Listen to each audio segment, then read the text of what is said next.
Hello everyone, how you doing? Just out for a stomp. I've managed to pick an old railway line that's basically right next to the busiest dual carriageway in Derbyshire, I think. So not particularly wise in terms of the audio. I'll apologise in advance.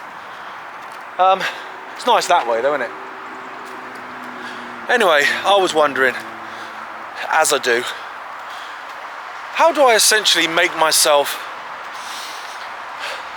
exempt from the state, right? And what I mean by that is I don't necessarily mean like by wearing a lanyard so I don't have to wear a mask or whatever, or some kind of exemption pass so I don't have to get a digital ID to travel or whatever. I don't mean like that, where essentially you're begging for permission from the state anyway.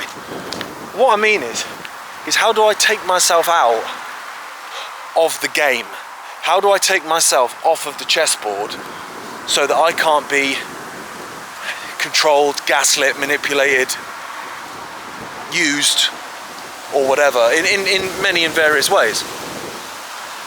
And that got me to thinking that the state is more than happy for us to be very vocal about our political beliefs and our religious beliefs and all that kind of stuff. You know what everyone's arguing about all the time? Like, you can't turn on social media or even walk into a pub, to be fair, without hearing some kind of ever so slightly heated or caps lock hit debate about one thing or another.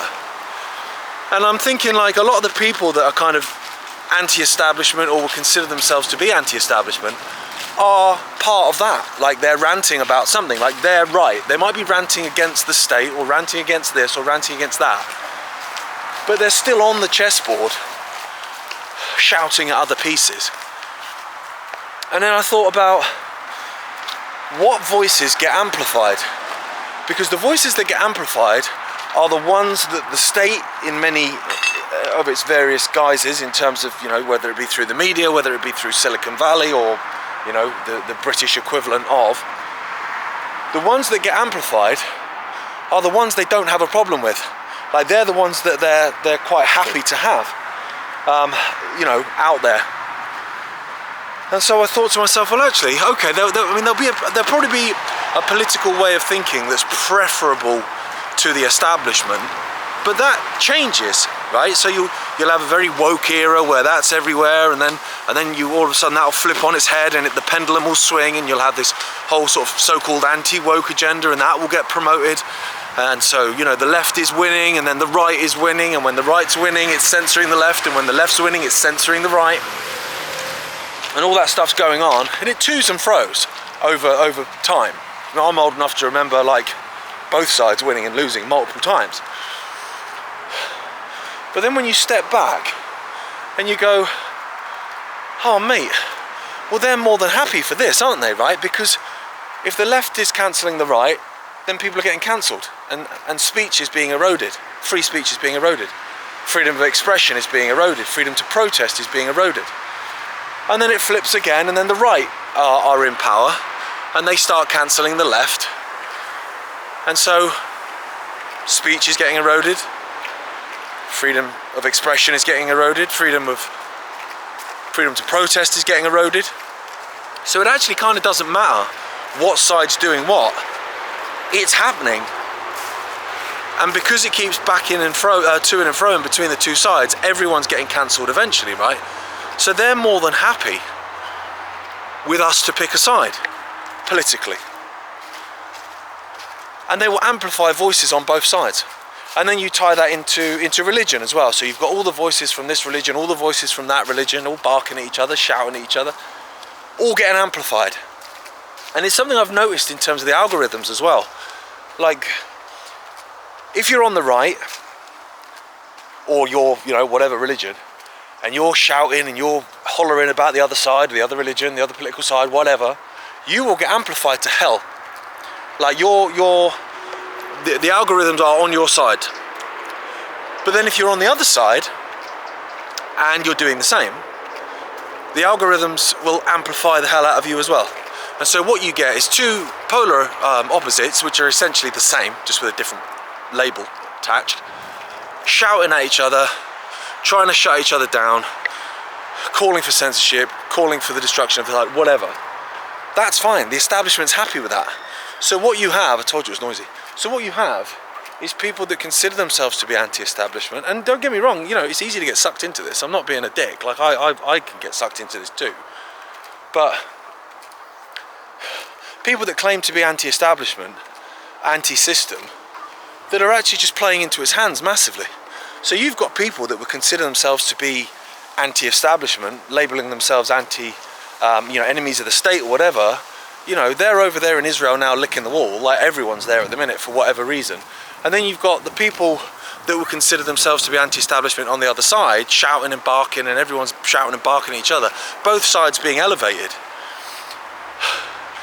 But they're both being used to essentially bring in this entire dystopia. And like I saw a comment today actually, where someone was shouting about immigration and whatever, and I get that, like I totally get that.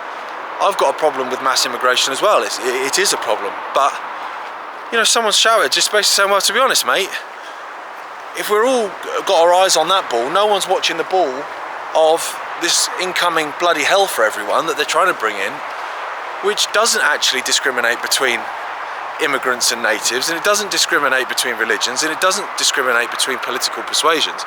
So actually we're all here arguing, but we're all in the gun sights anyway. Like, it wants every single one of us. It's not, you know, it's not discriminating. And it was a really good point, and I was like, mate, that's so true. Now for me, like I feel like I have a little bit of an advantage in the sense that I'm not religious. Like, I'm not. Certainly not an organised religion with, you know, where they all wear fancy dress or whatever. I'm not into that. I never have been. It's not to say I'm not spiritual. It's not to say I'm not open to something far bigger than myself, and I think we're all worm food. Like, I'm not that guy either. But I don't have a tribe that I need to protect. And the same goes for my political beliefs. Like, I have my beliefs, what I believe is right and what I believe is wrong, but that isn't intrinsically tied to a political party, where I will, you know, excuse what one side does because they're my side, and I will vilify what the other side does, even if it's not that bad, because it's not my side. Like, I don't have that tribal stuff. And so therefore I feel like I'm in a sort of a bit more sort of advantageous position in terms of trying to take myself off the chessboard, because I don't align with any of the pieces anyway. And so then I was thinking to myself, well, why don't I do that? I probably get sucked into stuff, like, and I get it, like, if I see stuff that's really bad, then I will shout about it and I'll call it out, and sometimes I'll call out one side more than the other if I perceive that side to be doing more wrong at that point. But I'm not tribal in that. Do you know what I mean? And so I start thinking to myself, right, well, they're more than happy for us to fight. The divide and conquer stuff is obvious, and that's how they do it. And like I've said before on previous videos, that encourages me in a way as well, because if they didn't have to divide us to conquer us, they wouldn't. So therefore, do you know what I mean? That's fine. At least that shows where the power dynamic is if we just stop arguing. But then I also think, well, what else is not true in terms of what I've been manipulated to believe? Because we're manipulated to believe that basically I've got to a closed fence, so that's not going to do anyone any good. We've been manipulated to believe that basically humans fight each other all the time. Like, there's always been war for as long as humans have been on the earth. You know, people won't get on, they never have, so therefore it's like death and taxes. Yeah, you know, we're it's just the way it is. Just have to accept it. Sometimes they're better than others, sometimes worse than others, but fundamentally we're all fucked, right? In the end. Well, I mean, I don't know if it's just me being optimistic or being naive or whatever, but I refuse to believe that. Like, I refuse to believe that we will always fight each other, that there will always be war, that there will always be poverty and starvation. Like, what's the point then? Do you know what I mean? If I'm accepting that now, what's the point? Like, I refuse to. And then I think, you know, okay, well, say that, like I said, death and taxes. Well, it will always be that way. No, not necessarily.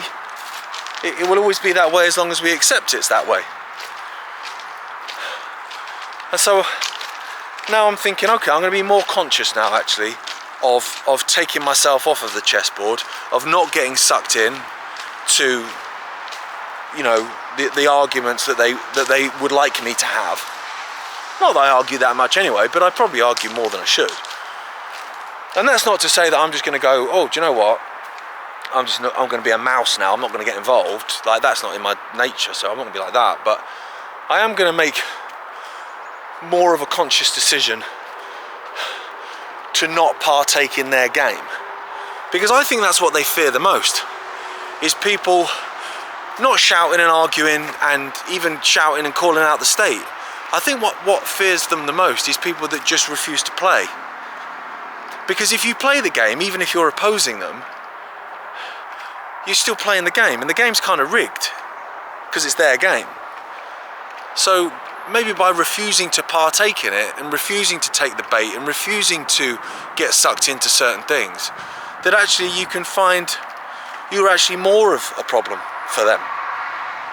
So I think, okay, well, that's one way I'm going to do it, because the fact that I get suppressed algorithmically so much by saying, look, both sides are as bad as each other, whilst both sides that are saying things that are much more aggressive and whatever, they get elevated, then I think to myself, right, okay, well, that must be, these two polar so-called opposites must be what they want, and people in the middle, like myself and others, saying, hey, hang on a minute, we're both sides are the same, that's what they don't want. Okay, in which case I'm going to do that more then.